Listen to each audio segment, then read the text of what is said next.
السلام عليكم، ازيكم عاملين ايه؟ انا زهرة هيدو جالكم النهاردة في فيديو مختلف شوية. عارفين اسم ايه ده؟ اركان ده ستاير، محل الستاير بتاعي. تمام، هو قاعد في عمارة مش بتاعتي، عمارة بابا يعني، بس هي جنب البيت بتاعي بالظبط. فانا واخدة منه الدور الاول كله، عاملة ورشة ومحل ستاير. تمام، فده اسم المحل أركان. كذا حد سألنا عليه، فأنا قلت أخدكم جولة كده فيه وأفصل معاكم مفرش كده على السريع من قماشة في المحل، برضو قصتها قدامكم، وهحاول أخيط فيها حاجات بسيطة كده. المحل أنا عملته من حوالي كام سنة، 8 سنين أو مش عارف والله بالظبط، بس كان تقريبا في 2015. فسبحان الله الوقت عدى بسرعة جدا. كان الأول ما كانش في قماش. الأول أول ما فتحته كان في بس مكن طبعا، وكنت بخيط ستاير أصلا في البيت. فرجعت عملت المحل ده عشان يبقى ليا خصوصية شوية في بيتي، إنه كان في زباين كتير تعوز تيجي البيت وأنا ما كنتش مرتاحة يعني. تمام، فعملت المحل ده، وشوية شوية جبت قماش، وشوية شوية عملت استندات، شوية شوية بعدين قللت القماش ده كان أكتر من كده بكتير بكتير يعني. لان انا اول ما فتحت بصوا عملت شنة ورنة في المنطقة اللي انا فيها، اللي هي ارمنت. لو حد عارف او اللي متابعني من ارمنت عارفني يعني، عارف ام حنين. تمام، دي اركان. عملت ده تصميمي على فكرة، الخشبة دي تصميمي، عاملاها ستاير نوم وكان بتنور يعني. تمام، برضو عاملة ستاير بسيطة، ستاير تقيلة، ستاير يعني في بداية مشواري الفني كان في ستاير فظيعة، كلها فستونات وبراجع وشغل، كان هاند ميد، بس والله ما شاء الله كان جايب لي بصوا زباين ما نقولكمش. كنت والله الناس لما اكون قافله المحل بتروح تخبط عليا في البيت يعني عشان انزل. فسبحان الله يعني.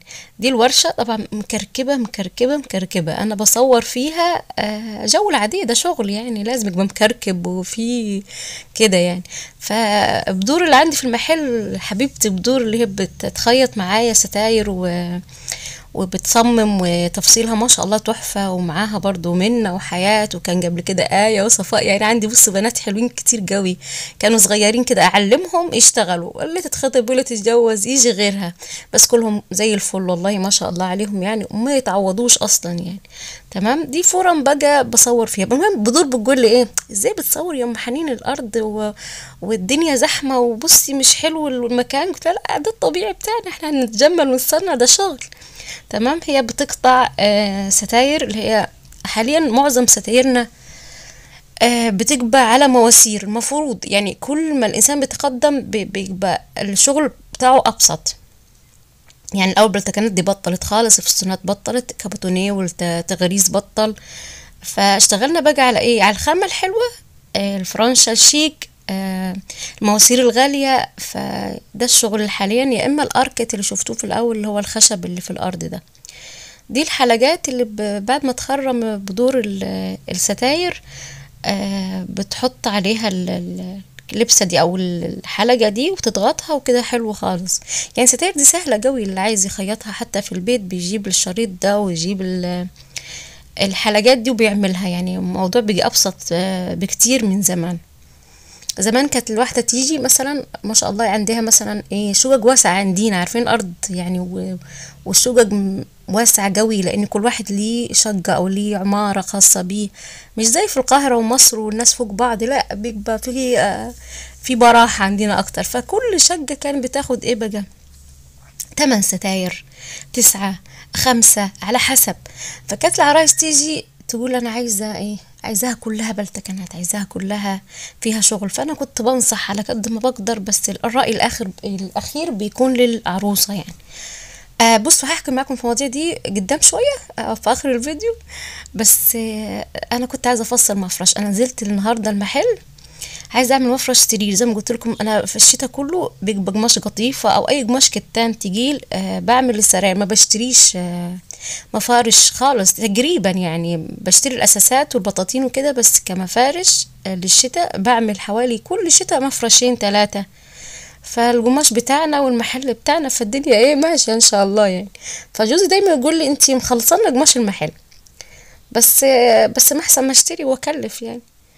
بصوا اصل مهما حسبته، انا مثلا قصيت 3 متر ونص، عمل معي مفرش كبير. لو جبتوه من بره او قطيفة او هتلاقوه بكام دلوقتي؟ يعني ده 3.5 متر مش مكمل 300 جنيه او 340 حاجة كده، يعني على حسب المتر القماش، وده عرض عرضين اصلا. ده الهمر اللي مريحني قوي في الشغل وفي الستاير، و ما بيتسرفلش، ما بيسلتش، فمريح جدا، وخامة مخملية ما نقولكمش النعومة لما بتبقى فرشينها ونايمين عليها. وكمان لو اتعمل لحاف بيبقى تحفة تحفة يعني، بتبقى يعني دبل فيس، يعني ممكن تحط لونين، ممكن عايزة اعمل لحاف ان شاء الله. بس قلت ابتدي بالمفرش ده، واحط عليه تل. مش عايزة اخليه بس مفرش عادي، عايزة احط عليه اي تلة كده يديه مفرش كأنه مفرش عروسة، بس بأقل امكانيات بأقل الاسعار يعني. تمام. انا قصيت مخدة مفروض وخدوديتين. ده اول الطوب بيبقى مكان اللزق بتاع المصنع اول حاجة، فانا ايه فالحة يعني واخدة اول الطوب، فالمفروض يعني ما بخسرش على حد، انا بعمر ما شاء الله يعني. اللهم صل وسلم وبارك على سيدنا محمد. صلوا بينا على النبي يا جماعة. وعايزاكم تنزلوا تعملوا اشتراك في القناة وتدوني لايك لو الفيديو عجبكم، بالله عليكم يعني لو حسيت الفيديو مفيد، في حاجة خدتوا منه فكرة، يعني عجبكم بأي وضع، يعني ما تنسوش تحطوا لي لايك بالله عليكم واشتراك في القناة. تمام. واللي متابعني ما ينساش اللايك عشان دايما بتنسوا اللايك.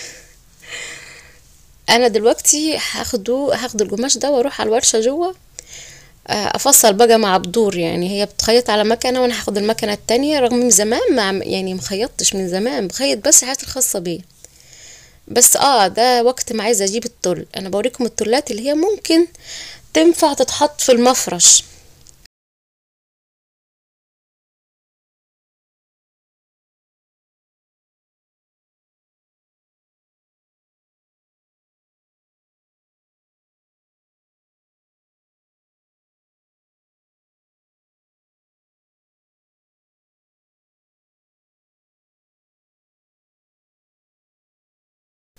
دي التلات. اول ما جيت على الناحيه دي حنين قالت لي ماما ايه ده؟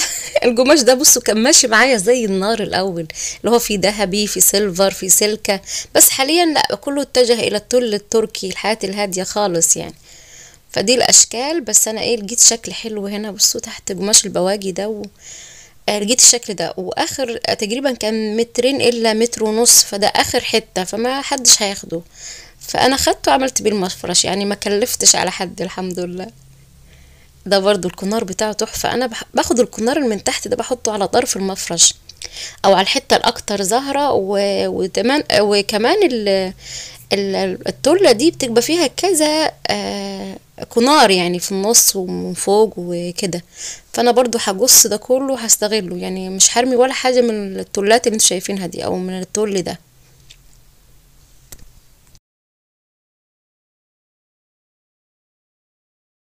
كنت بجرب اللون، انا يعني اخترت اللون ايه، انا اوضتي اصلا اوضه النوم اللي بعملها مفرش كحلي في بيج او ذهبي، فانا عملت السنه اللي فاتت مفرش كحلي في بيج، فقلت المره دي اغير خالص اجيبه لون مش متعوده عليه، اللي هو الكشميرات والالوان دي يعني. ما رضيتش احط اخضر، ما رضيتش احط ازرق، ما رضيتش احط الوان تضايق على السرير، فحسيت اللون ده بصوا عرايسي وجميل جدا يعني.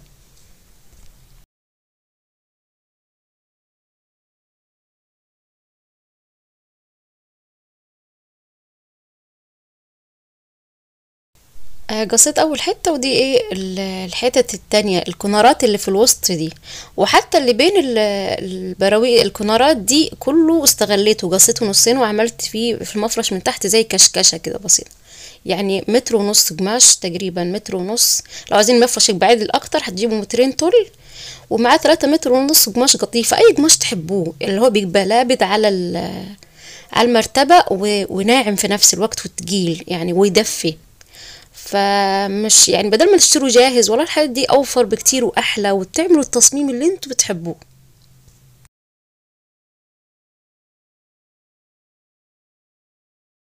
هاخده كده القماش وهتجه الى الورشة.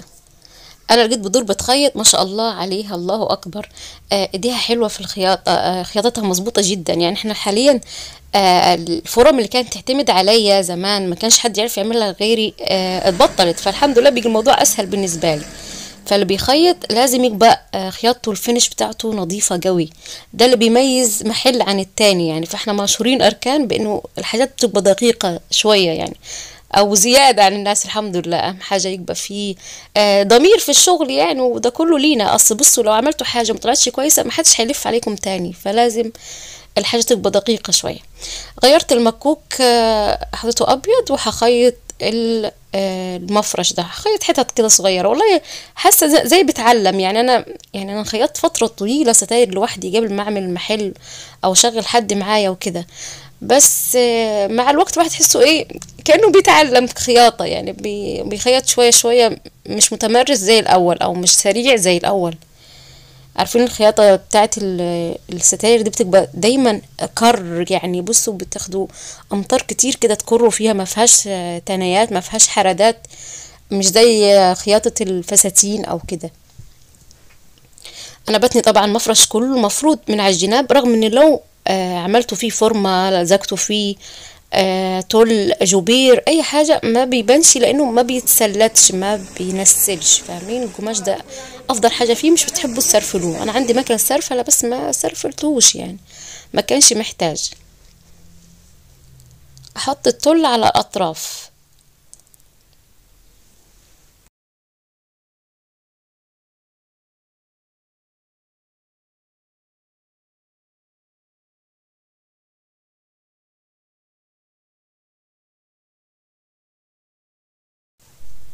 انا مش هوريكم المفرش كله هو بيتخيط يعني. انا خيطته و يعني البيت بعيد يعني، مش بعيد مني، البيت جنب العمارة. بس قلت دي اسهل. طلعت فوق عند ماما وفرشت المفرش ده على السرير. فقلت عشان اصوره لكم بالمرة. انا عاملة طبعا مخدات مش كبيرة قوي، على قد الخداديات اللي عندي.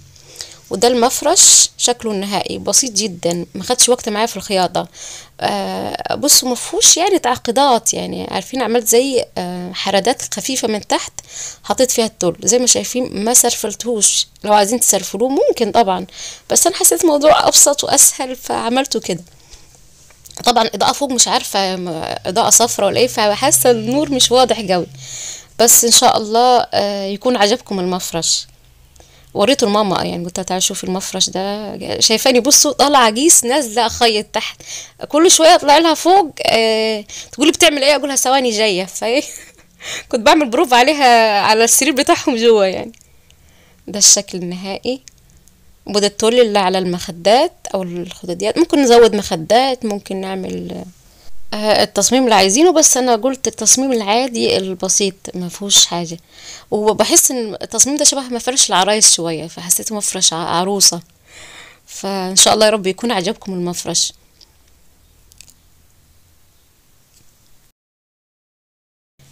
اما اي ستاير دي انا كنت اعملها زمان. اللي بقولكم عايزه شغل ما كانش حد يعرف يعملها الا انا.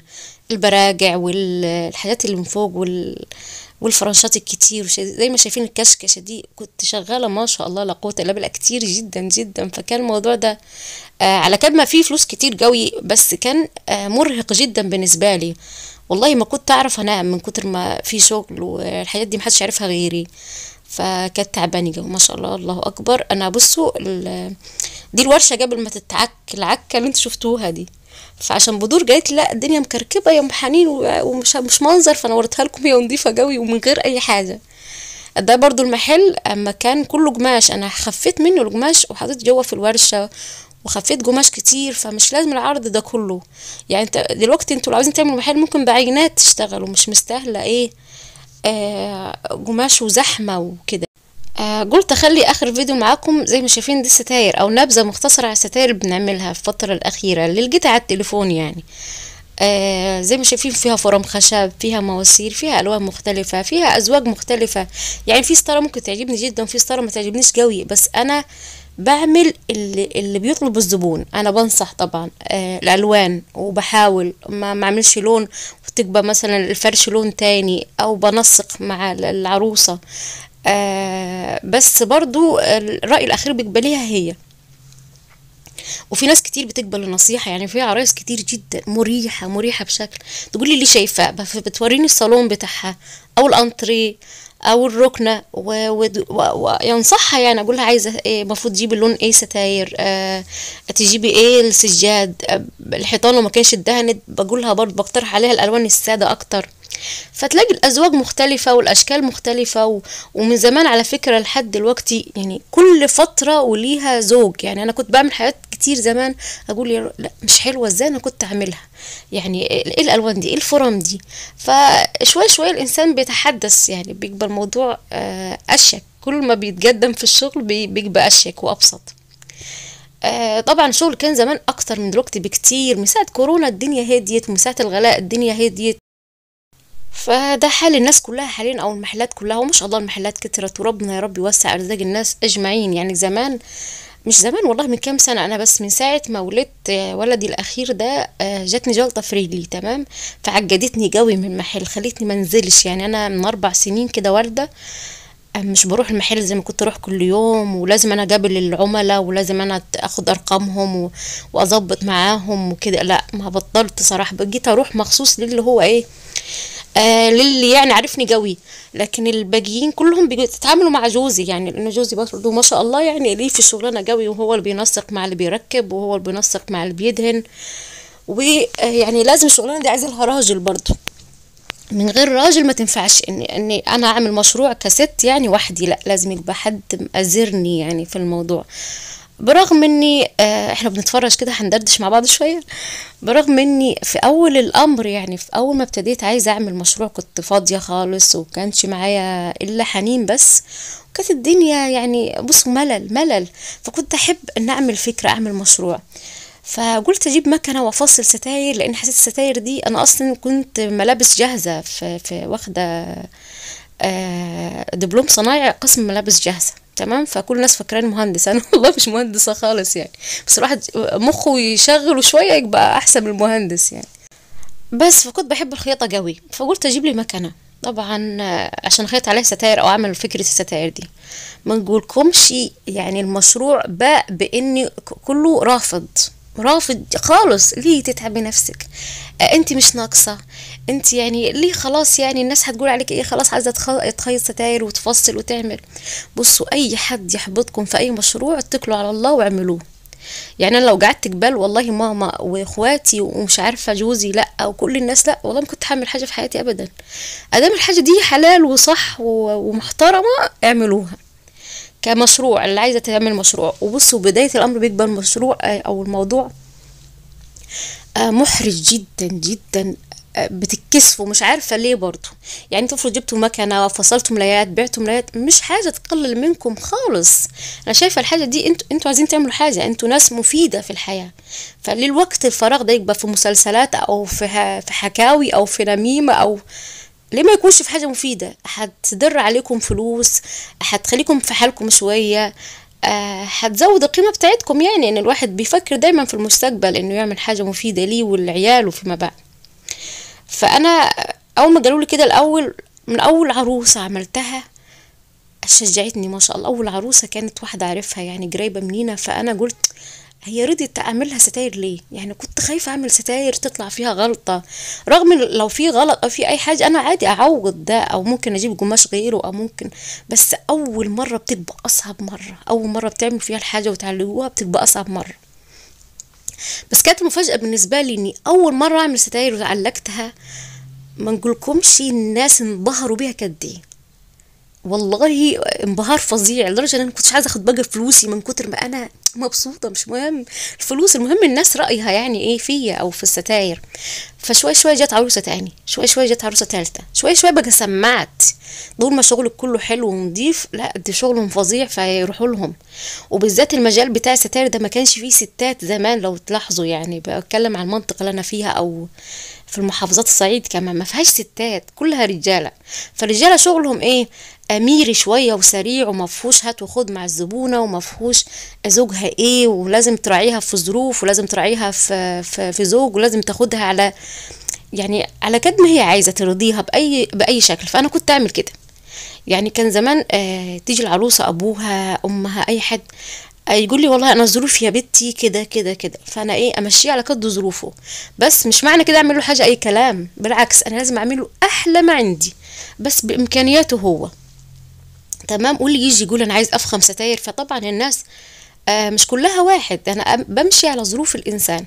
ففي واحد والله يجيني ساعات من غير ما يجيب العروسه او بنته، يعني عشان طبعا ما تختارش حاجات غاليه قوي، فهو يعني يا عيني يتفحم فين.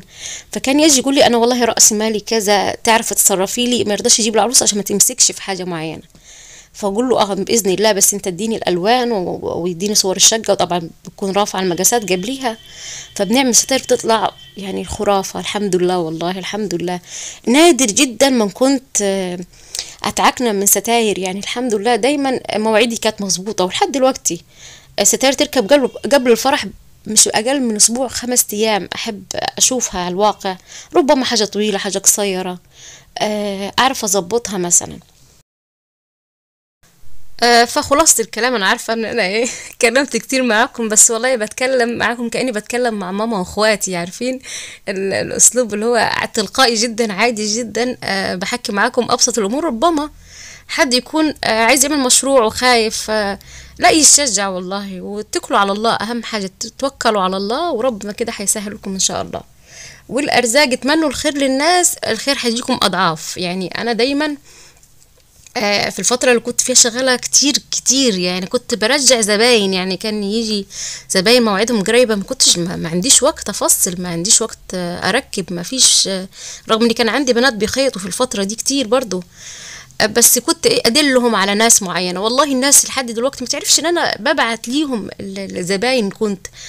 فمش لازم يعرفوا، ومش لازم تفكروا في نفسكم بس، ومش لازم تقولوا ده مثلا بيجلدني فتح زيي. لا، اتوكلوا على الله وحبوا الخير للناس. والله انا وماشيه يعني لحد دلوقتي، يعني على نفس الخط بتاعي. ما كانش فيه الا محل تقريبا انا، وفي محل في الاول خالص يعني بعيد شويه مني، بعيد بعيد. فبعد ما عملنا المشروع ده او كل الناس كتر شويه مشروع ستاير، فناس كتير فتحت كمان. والله كل ما عدي ادعي للناس كلها، يعني بظهر الغيب، هم ما يعرفونيش اصلا ولا اعرفهم، بس يا رب يوزع الارزاق على الناس كلها. انا مش هناخد رزق حد وهو ده مش هياخد رزقي. دي اول حاجه تبقوا مقتنعين بيها، هتحبوا الخير للناس ربنا هيرزقكم يعني. ده والله يكفيني زمان كنت عاملة تصميمات معينة بيا، يعني ما كانش حد عاملها في المنطقة كنت بألفها، كنت برسمها كأني مهندس الديكور بالظبط. كنت ستاير المحل الستاير بتاعي الأول ما كانش فيه قماش زي ما قلت لكم، بس كان كله فرم محطوطة على كل المحل. فكنت مدخل ألوان معينة ورسومات معينة، عاملة فيها زي قص ولزجة، حاطة فيه ستاير كنت حاطة فيها كريستال.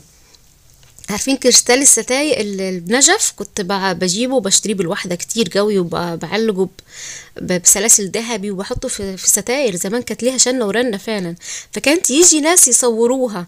أبقى عارفة ان هم اصحاب محلات، يعني عارفاهم بس هم ما ياخدوش بالهم مني ان انا عارفاهم. او تيجي واحدة تقول لي معلش والله انا بابا اتفق لي مع فلان مثلا، بس انا نفسي اعمل الستارة دي، ممكن اصورها؟ اقولها طبعا اتفضلي. وابقى مبسوطة قوي قوي ان في حد ممكن يجلدني، يعني دي حاجة ما تزعلش. ساعات كتير مثلا اروح اجيب قماشة معينة وعايزة اصورها العميلة او اصورها عشان ابعتها لها على الواتس او كده، فيجي صاحب محل يقول لي لا لا لا معلش ما بنصورش القماشة دي. طب ليه؟ هو انت اللي اخترعتها؟ بالعكس انت اهالي كلها مستوردين وكلها من الصين، وحاجات موجودة كتير، لو عاوزة اشتري بالتوب هشتري. يعني انا عن نفسي ما بقولش لحد لا الحمد لله على اي حاجة دلوقتي. زمان فيما بعد زي ما يكون، ما بقولش ما بكسفش حد ابدا. جيت مرة واحدة والله برضو كانت عاملة ستايرة عند حد وعايزة تكملها عندي، قلت لها عشان انت ستايرك حلوة واحنا عرفنا المحل ده بالصدفة. انا صراحة مرضتش، يعني حسيت حرام اقطع على رزق حد واحد اشتغل في ستاير او عمل ستارة. قلت لها معلش خليه يكملها، هو اكيد شغله حلو، انا اقول لك مثلا يعملها ازاي، او خدي فورمة اعملي زيها، لكن ما خدش رزق حد. ما يكونش حد بادئ في مشروع اخده، ما احبش الفكرة دي ابدا ابدا ابدا يعني. بس وانا عارفة الفيديو طويل عليكم، هو تكملته كلها زي ما شفتوا ستاير، يعني لو حابين تكملوا. واعذروني لو في ستاير مكررة، انا حطيت ستاير كتير والله وما نجتهاش، يعني هتلاقوا فيها الحلو وفيها العادي وفيها الشيك فان شاء الله يا رب كده الفيديو يكون عجبكم. ما تنسونيش انا ظاهره هدو. ما تنسوش لو عجبكم الفيديو تحطوا لي لايك حلو وتعليق كمان منكم، واتمنى لكم كل خير يا رب، وان شاء الله اشوفكم في فيديوهات تانية كتير، والسلام عليكم ورحمه الله وبركاته.